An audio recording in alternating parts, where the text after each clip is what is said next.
All right, second day of the Oregon Gold Tour. We came to the Ronde River. So we're in the Hilgard Junction State Park, which is just off of I-84. About 20 to 30 miles upstream, there's some significant legacy gold finding. Placers, hard rock, everything. I've got it down there. Real question is, did that gold make it all the way down the hill? I don't know. This could just be a pile of basalt. I've got some flow behind me. I'm going to stick to these cobbles, find the kind of biggest cobbles that I can, maybe find some rocks. I've got a pry bar, so we'll see what I can do.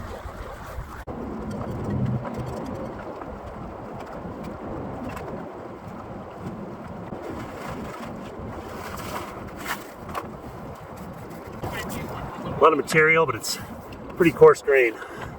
Let's pan this out.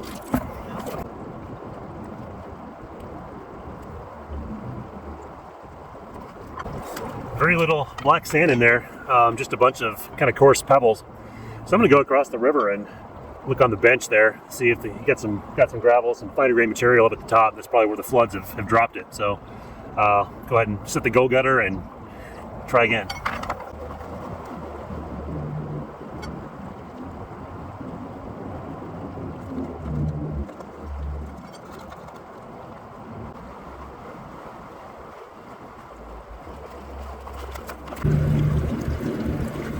Well, just like before in the Wallowa River, I worked pretty hard in those fine sands and found one little micro, probably a 50 mesh piece. So that's a lot of work for one piece of gold. Definitely the name of the game seems to be to find the fine grained sands, and they're not everywhere. All right, so I actually went and dug up, kind of up the bank in just some sand that was hanging out there in the plants. I got one decent sized flake. I'd call that a 30 mesh, and another micro. So I'll go and dig another pan in that fine sand and see if maybe that's the winning concept.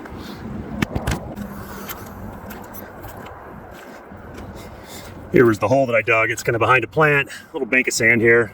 Not very impressive. It's not the kind of stuff I usually try to dig, but I guess the rules are different here in Oregon.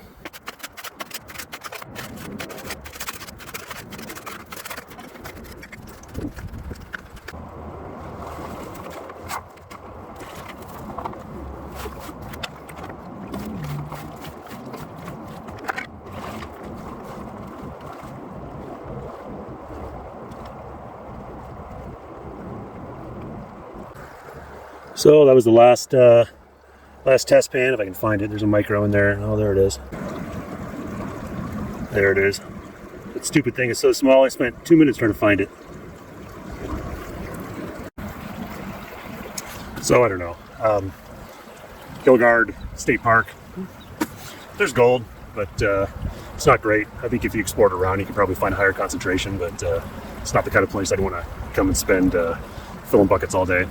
Gold's really small. I think the reason you have to get up, so if you just get it in the stream bed, it's just basalt that drops off the cliffs and kind of erodes. But when you get a really big flood, you start to get material from higher up in the river where the gold is, and it flushes down. And the only place, everything I see in the stream bed is black basalt. When I go to the high on the bank where the finer sand is, that's where I start seeing quartz. So I don't know. You be the judge.